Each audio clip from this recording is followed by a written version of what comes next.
विष्णु पुराण में धर्मी की परिभाषा यह है कि जो वैष्णव धर्म में आरूढ़ हैं केवल वही धर्मी हैं। परंतु जो वैष्णव धर्म से बाहर किसी और धर्म का पालन कर रहे हैं या किसी भी धर्म का पालन नहीं करते वे लोग अधर्मी हैं, चाहे वे लोग पूरी तरह से मानवता से ओतप्रोत लोग ही क्यों न हों। तो इसका अर्थ यह हुआ कि भगवान कल की गैर वैष्णव लोगों का ही नाश करें। नमस्ते मित्रों, अगर आप हमारे चैनल पर नए हैं तो हमारे चैनल को सब्सक्राइब अवश्य करें। तो चलिए मित्रों, वीडियो को बिना देरी के आरंभ करते हैं। हाँ, कल की गैर वैष्णव लोगों का ही नाश करेंगे। इसका प्रमाण हम विष्णु पुराण की उन हर युग की कहानियों से देख सकते हैं जिसमें हर असुर या बुरा मनुष्य भगवान विष्णु के विपरीत था और उनकी भक्ति नहीं करता था, केवल उन्हीं का नाश किया गया था। तो इस युग में भी यही सब कुछ होने वाला है। कल्कि की तलवार से मुस्लिम, ईसाई, यहूदी, फारसी और अनगिनत संप्रदाय के लोग घात किए जाएंगे, लेकिन एक वैष्णव चाहे स्वर्ग के राजा इंद्र के समान व्यभिचारी और पापी ही क्यों न हो, बचा लिया जाएगा और सुरक्षित रहेगा।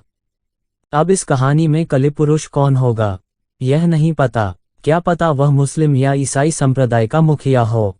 कलयुग की इस कहानी का अंत यह होगा कि तथाकथित मुसलमान, ईसाई और यहूदी जैसे बुरे लोग मार दिए जाएंगे और वैष्णव धर्मयुग की स्थापना की जाएगी। पर सवाल यह है कि क्या वाकई में पाप खत्म हो जाएगा? हाँ, यह तो तय है कि वैष्णव धर्म के विपरीत धर्म के अधर्मी तो खत्म हो जाएंगे, पर क्या पाप खत्म हो जाएगा? कहते हैं कि भगवान कल्कि अपनी तलवार से सब पापियों को मार डालेंगे।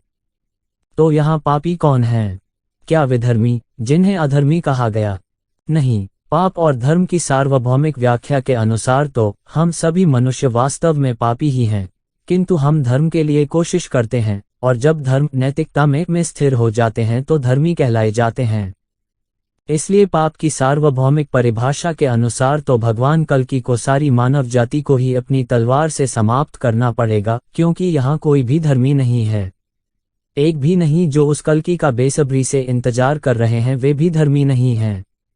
तो ऐसे में भगवान कल्कि किस तरह से लोगों का उद्धार करेंगे, किस तरह से सतयुग की स्थापना करेंगे, यह बात समझ से बाहर है।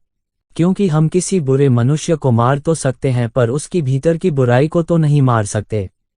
किसी बुरे मनुष्य के भीतर की बुराई अथवा पाप को मारने के लिए पहले हमें स्वयं अत्यधिक कोमल बनना पड़ता है। आखिर यही एकमात्र सिद्धांत है जो शाश्वत है। अत्यधिक कठोर वस्तु को अत्यधिक कोमल वस्तु ही तोड़ डालती है।